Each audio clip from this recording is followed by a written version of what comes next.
गया है।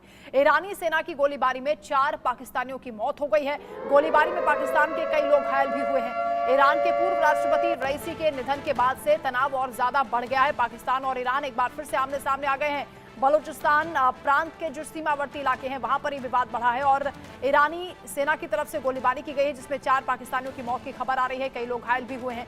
ईरान के जो पूर्व राष्ट्रपति थे रईसी, उनके निधन के बाद से ही लगातार ये तनाव और बढ़ता हुआ दिखाई दे रहा है। सुधाकर सर, इसके पीछे क्या बड़ी वजह आप मानते हैं? क्योंकि ईरान और पाकिस्तान का जो विवाद है जग जाहिर है, लेकिन अब रईसी के निधन के बाद तनाव बढ़ने की वजह?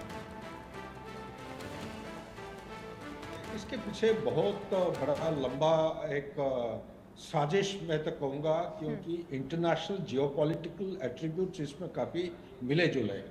यह लड़ाई जो है ये अब का नहीं है, ये 2014 से काफ़ी मात्रा में धीरे धीरे बढ़ती जा रही है। हाँ। और 2019 को जब काफ़ी मैसिव अटैक हुआ, जिसमें उनके कर्नल साहब, ईरान के कर्नल साहब और 27 लोग उन ईरान रिपब्लिकन गार्ड के मारे गए, उसके बाद पाकिस्तान के खिलाफ वो चेतावनी देते जा रहे हैं कि आप इसको रोकिए, नहीं तो हम मजबूरन आपके खिलाफ एक्शन करेंगे। तो ये जो जश जो है ग्रुप है, वो कुछ कहते हैं ये CIA का एजेंट है, कुछ कहते हैं कि ये ईरान उनको सॉरी पाकिस्तान सपोर्ट कर रहा है, कुछ कह रहे हैं कि तालिबान जो अफगानिस्तान उनकी भी सपोर्ट है, कुछ कहता है आईसिस की भी सपोर्ट है। इस पे गहराई में ना जाके मैं सिर्फ साफ साफ ये कहूंगा कि आज के दिन में पाकिस्तान और ईरान के बीच में बहुत स्थिति नाजुक होते जा रहा है, नंबर 1। नंबर 2, इसके साथ बहुत मिले जुले हैं, क्योंकि पाकिस्तान एक स्ट्रेटेजिक ज्योग्राफिक लोकेशन है। यह स्ट्रेटेजिक लोकेशन इसीलिए महत्वपूर्ण हो जाता है, चाइना नंबर 1 एनिमी ना केवल यूएस का है बल्कि भारत का और बहुत सारे देशों का है। उसको कंटेन करने का एक ही रास्ता है कि कोई चाइना का दोस्त होना चाहिए, एवरग्रीन फ्रेंड, जैसे पाकिस्तान। इसलिए यूएस पाकिस्तान को छोड़ के जा नहीं सकता किसी भी हालत में, नंबर 1। नंबर 2, जो ईरान, ये भी एक यूएस का एक शत्रु है। काफी 1979 से लेके, उससे पहले भी था लेकिन काफी मात्रा में काफी हल हो गया था। 79 के बाद जो हुआ है, अभी रईसी साहब का जो डेथ हुई है, इसके साथ जुड़ा हुआ है कोई एक कॉन्स्पिरेसी थ्योरी। जब तक इन्वेस्टिगेशन रिपोर्ट बाहर लेके नहीं आता है, तब तक ये धीरे धीरे ये तड़का लगाने वाली चीज जो है जियोपॉलिटिक्स में बहुत नाजुक होते जा रहेगा। तीसरा और लास्ट पॉइंट ये है कि पाकिस्तान के अंदर आज के दिन में ये strategic studies, international strategic studies, DC Washington एक रिपोर्ट निकाला था 2018, उसका एक लेटेस्ट आया है 2024 को। 67 registered identifiable international terrorist organisation recorded है। उसमें से 12 जो है पाकिस्तान में है, और ये 12 में से 5 हिंदुस्तान में ऑपरेट करते हैं, 7 पाकिस्तान के अंदर। लेकिन इमरान खान उनके प्राइम मिनिस्टर टेन्योर में खुद ही इंटरव्यू में बताया है 50 टेररिस्ट ऑर्गेनाइजेशन उनको घेर रखे हैं, अटैक कर रहे हैं। तो आज के दिन में अगर चाहे आप तालिबान की बात करिए या तहरीक तालिबान पाकिस्तान की बात करिए, या उसका एक और नया ऑफशूट निकला है जो ई जिहाद कहते हैं दूसरे नाम पे, क्योंकि वो कहीं ब्लैक लिस्ट ना हो जाए, ना कहीं ग्रे लिस्ट ना हो जाए। तो इसीलिए चाइना को कंटेन करने का सिर्फ एक ही तरीका है, यूएस की प्रेजेंस पाकिस्तान के अंदर होना भारत के हित के लिए है, और चाइना के इफेक्टिवली असरदायक एक एक्शन लिया जा सकता है जो हमारे लिए फायदा बहुत होता है। चीन पर कितना डिपेंडेंट पाकिस्तान हो चुका है, एक और बड़ी जानकारी मिल रही है। दरअसल कंगाली मिटाने के लिए चीन जाएंगे पाकिस्तान के पीएम जिनपिंग के साथ अरबों की डील करने वाले हैं शहबाज शरीफ, और चीन पाकिस्तान आर्थिक सहयोग को लेकर बताया जा रहा है कि मंथन किया जाएगा, चर्चा की जाएगी। शहबाज 4 जून से 8 जून तक चीन का दौरा करने वाले हैं। चीनी कंपनियों के अधिकारियों से भी शहबाज मुलाकात करेंगे। तो चीन के साथ हाथ मिलाता हुआ पाकिस्तान नजर आ रहा है। डील करने की बात सामने आ रही है कि अरबों की डील की जाएगी। नाराज चीन को मनाने की कोशिश करता हुआ पाकिस्तान दिख रहा है।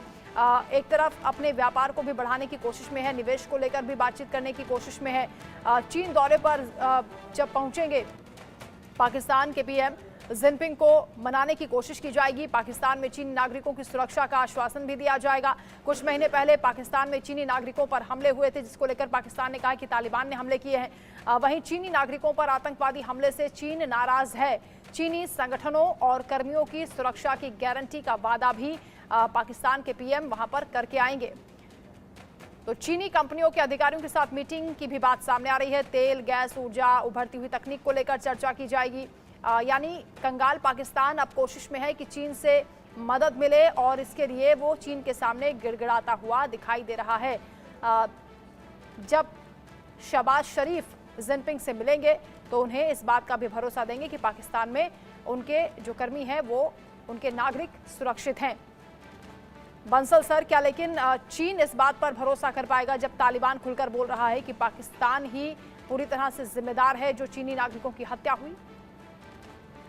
देखिए, चीन बिल्कुल उनके ऊपर भरोसा नहीं करेगा। चीन बहुत होशियारी से काम करता है। दो कारण जो ये हैं कि एक तो निवेश करके पैसा लेना चाहते हैं तो चीन अपना पैसा नहीं देगा। उनका पैसा बहुत डूब गया है। इस बैंक में इतना भ्रष्टाचार हुआ है, जो वहाँ के फौजी अधिकारी थे उन्होंने सब पैसा अपने घर में भर लिया।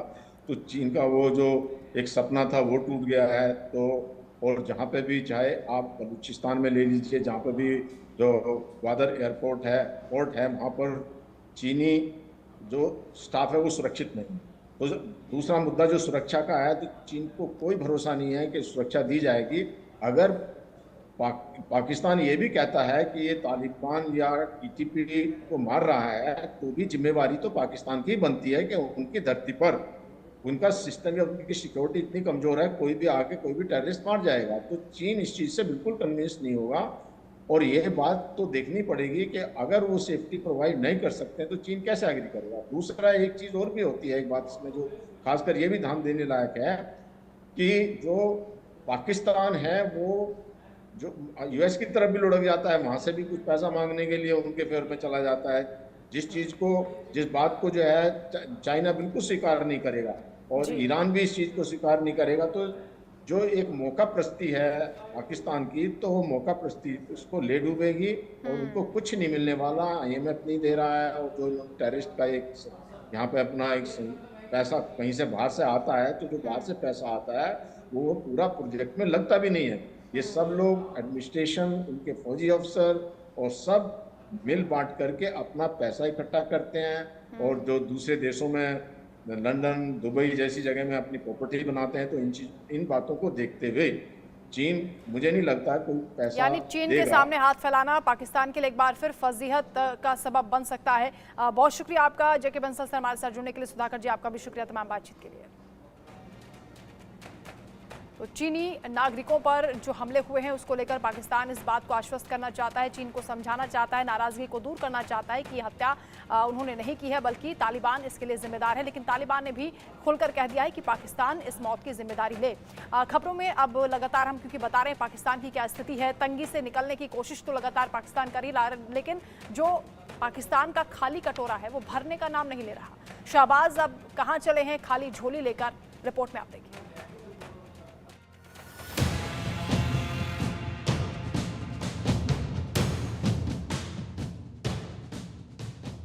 शहबाज की गुहार, भर दीजिए झोली, खाली है थैली। कंगाली मिटाने चीन जाएंगे पाकिस्तान के PM शहबाज शरीफ। शहबाज कर रहे थे बड़े बड़े दावे, सब निकले हवा हवाई। 8 दिन में निकल गई पाक की हैकड़ी, फिर दिखाई खाली झोली। बजट से पहले भीख मांगने चले शहबाज शरीफ। आर्थिक संकट से जूझ रहे पाकिस्तान बजट से पहले भीख मांगने खाली कटोरा लेकर चीन के पास जा रहा है। पाकिस्तान एक बार फिर चीन के सामने अपना खाली झोली दिखा रहा है। पिछले हफ्ते संयुक्त अरब अमीरात में शहबाज शरीफ का बड़बोला बयान सामने आया था, जिसमें बड़ी बड़ी बातें कर रहे थे। कह रहे थे कि पाकिस्तान भीख नहीं अब निवेश करेगा, लेकिन शहबाज ये भूल गए कि निवेश के लिए बजट चाहिए होता है। लफाजी से काम नहीं चलता। कंगाली मिटाने के लिए शहबाज शरीफ 4 जून से 8 जून तक चीन की यात्रा करेंगे। दौरे के दौरान चीन के राष्ट्रपति शी जिनपिंग से मुलाकात भी करेंगे। पाकिस्तान इस वक्त गले तक कर्ज में डूबा हुआ है, जिसके चलते पाकिस्तान के लिए चीन से मुलाकात काफी अहम मानी जा रही है। शहबाज की चीन यात्रा कितनी अहम है ये भी जान लीजिए। वजीर आजम शहबाज शरीफ की चीन यात्रा काफी अहम है। शरीफ राष्ट्रपति शी जिनपिंग से मुलाकात करेंगे और प्रधानमंत्री ली क्यांग के साथ भी चर्चा करेंगे। तेल, गैस, ऊर्जा और उभरती तकनीक से जुड़े प्रमुख चीनी कंपनियों के अधिकारियों के साथ बैठक भी करेंगे। चीन पाकिस्तान का बड़ा मददगार बनकर साबित होता रहा है।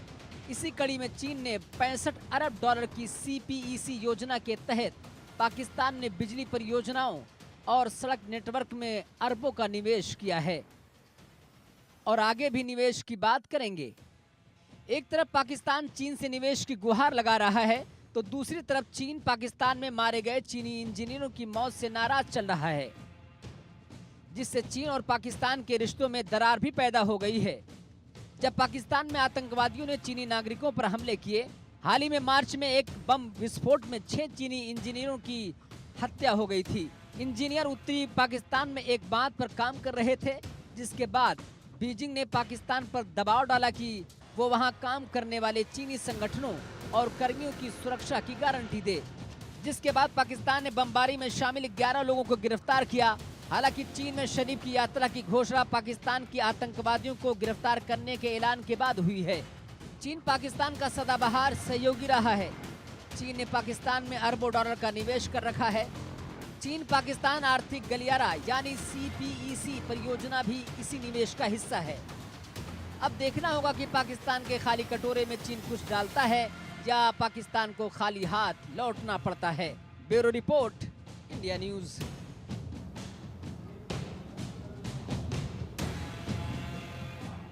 चलिए इसी के साथ यहाँ रुकेंगे छोटे से ब्रेक के लिए। खबरें जारी हैं, आप देखते रहिए इंडिया न्यूज़।